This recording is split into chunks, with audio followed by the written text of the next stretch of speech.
This video is sponsored by Surfshark. A great philosopher once said, "I think the apple's rotten right to the core." Well, I postulate that apple is a metaphor for big, cozy. What even is that? Cozy games. Cozy games. Cute and cozy games. You're ready, let's play. Today, I want to give you two examples of just how rotten cozy games can be. Starting with Paleia. People have described this game like it's The Sims if it were an MMO, but I believe Paleia is just another example of how terrible the games industry has become. Admittedly, I've never played Paleia, but it caught my attention recently because I saw a few YouTubers making these sponsored videos for the game's new expansion. We are sponsored today by Paleia and Singularity 6. Gab Smolders, a fairly big YouTuber with like 1 million subs, was one of the content creators who was sponsored. And when I saw this, I was confused because the last I heard, Paleia was having a rough time. Over the last 2 years, Paleia's developer Singularity 6 has laid off 75% of its staff. Ever since it was released in open beta, they've been slashing the development team, and it's gone through at least 3 rounds of layoffs. So when I saw Paleia paying big bucks to sponsor big name content creators, my mind was like, Paleia, so confusing. And that's when I started doing some investigating, and I came across this video titled "The Problem with Paleia," where one YouTuber highlighted a series of issues with the game, including the insane prices for some of the cosmetics in Paleia. And then there are a few options running you about 50 bucks. What? For an outfit set. Is that even real? It absolutely was real. Those prices just seem so out of touch to me. I don't even think my outfit costs that much, granted. I'm not wearing pants.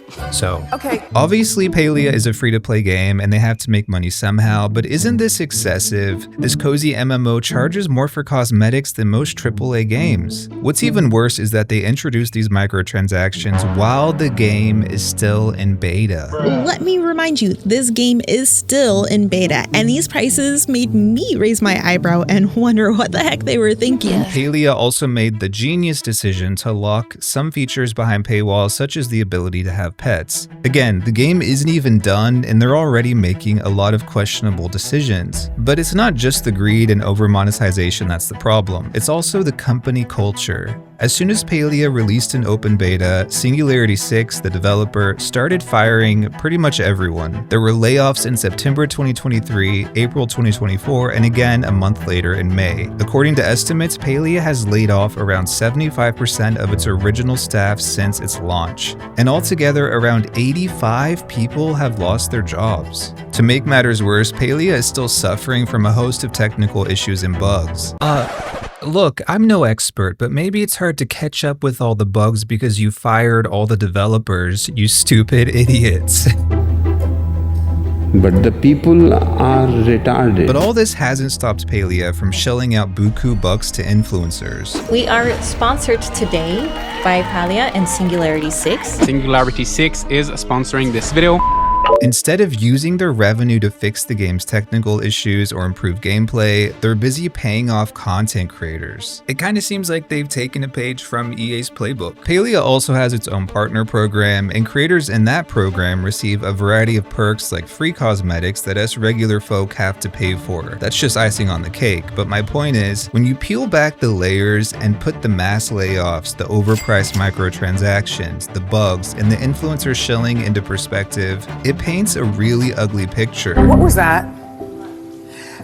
Okay, James. This is a much bigger issue than just Paleia. It's a problem in gaming in general. And I know there's a lot of people who love Paleia, and I'm by no means saying the game itself is terrible, but we can learn a lot about the values and priorities of game companies when we take a step back and observe some of these decisions. And sadly, this video is only getting messier. But first, a word from our sponsor. Thank you to Surfshark for sponsoring this video.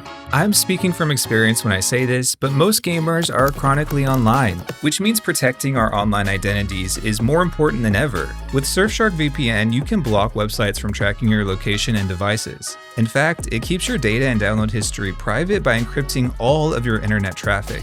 In gaming terms, that's like browsing the web in God mode. Surfshark has over 3,200 servers in 100 countries, meaning you have unrestricted access to content libraries like Netflix from around the world on all of your devices. That's literally thousands of hours of Netflix shows all at your fingertips. Also, did you guys know Korean Netflix has more Oscar-winning films than any other country? It's kinda lit. On the off chance that you do plan on touching grass, you can connect to public Wi-Fi and browse the internet or even access your bank account without a care in the world, all thanks to Surfshark's VPN encryption. It's kinda like an SPF for your online identity. And now is actually the perfect time to try out Surfshark because they've got a special offer just for you guys. You will get a whopping 4 extra months of Surfshark VPN if you go to surfshark.com/notmalcolm or use code notmalcolm at checkout. The icing on the cake is they also offer a 30-day money-back guarantee, which means there's no risk in trying it out. So use the link in the description to get Surfshark today.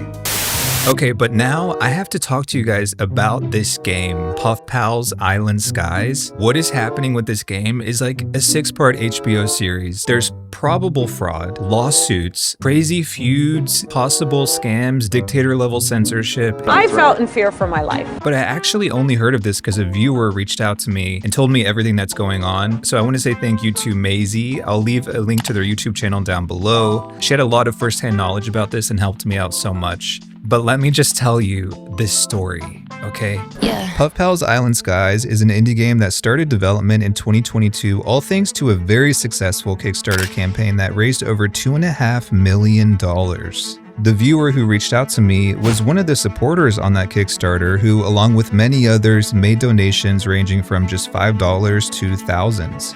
The support people showed this game was incredible. From what I understand, at least 5 people donated over $5,000 to the Kickstarter, and in total, over 42,000 people contributed to this. Puff Pals was supposed to be released in 2024, and then it got delayed to this year, and now it is apparently nowhere in sight. Now, game development is a rocky road, and delays are normal, but lately it seems like the developers of Puff Pals have said, "Poof Pal." Did you like that? I'm trying. After raising $2.5 million, the people in charge of this game have essentially disappeared. Let me break this down for you. Just a few months ago in April, the entire team working on Puff Pals, including the developers, artists, community manager, even the Discord moderators, were all fired.